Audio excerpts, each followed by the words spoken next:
akan memaparkan tutorial membuat diagram Pareto menggunakan Microsoft Excel untuk memenuhi tugas praktikum pengendalian mutu. Selamat menyaksikan.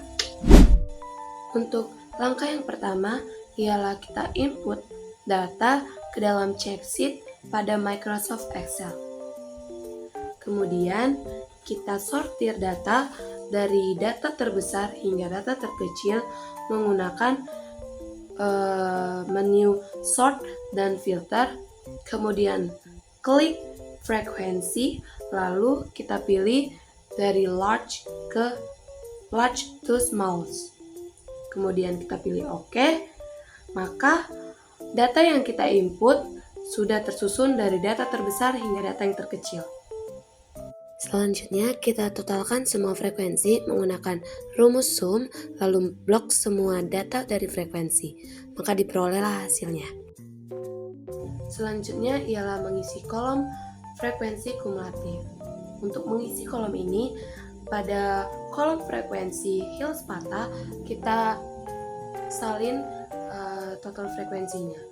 Untuk frekuensi dari ukuran lubang pada upper source, coretan pulpen dan lem, dapat kita tambahkan frekuensi awal dengan frekuensi sebelumnya. Selanjutnya ialah kita mengisi baris persentase frekuensi. Adapun rumus yang digunakan untuk menghitung persentase dari frekuensi ialah frekuensi kumulatif dibagi dengan total frekuensi. Maka diperoleh hasil yang tertera pada checksheet.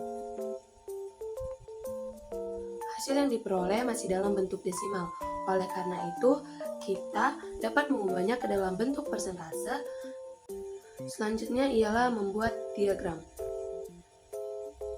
Data jenis kerusakan dengan frekuensinya kita blok terlebih dahulu, kemudian masuk pada toolbar insert dan memilih recommended chart.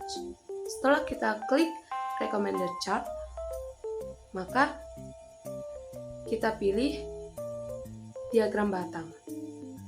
Selanjutnya kita pilih toolbar view, lalu pilih add chart element untuk menambahkan axis dari diagram kita.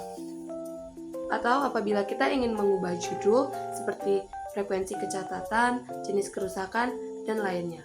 Setelah itu, kita memilih toolbar chart design, lalu pilih select data untuk menambahkan diagram garis pada diagram batang kita. Setelah memilih select data, kita blok bagian persentase frekuensi.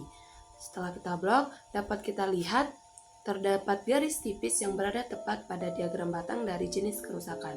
Lalu kita klik garis tipis berwarna orange tersebut, kemudian pilih change chart type, kemudian kita ganti menjadi jenis line pada secondary line, maka terbentuklah grafik garis yang menunjukkan persentase dari frekuensinya.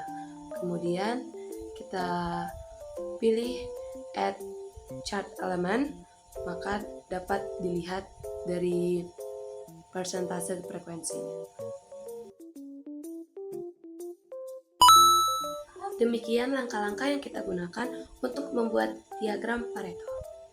Dari hasil yang kita dapat mengetahui kegunaan dari diagram Pareto, yaitu dapat membantu kita untuk terpusat pada penyebab yang akan menghasilkan dampak terbesar apabila diselesaikan.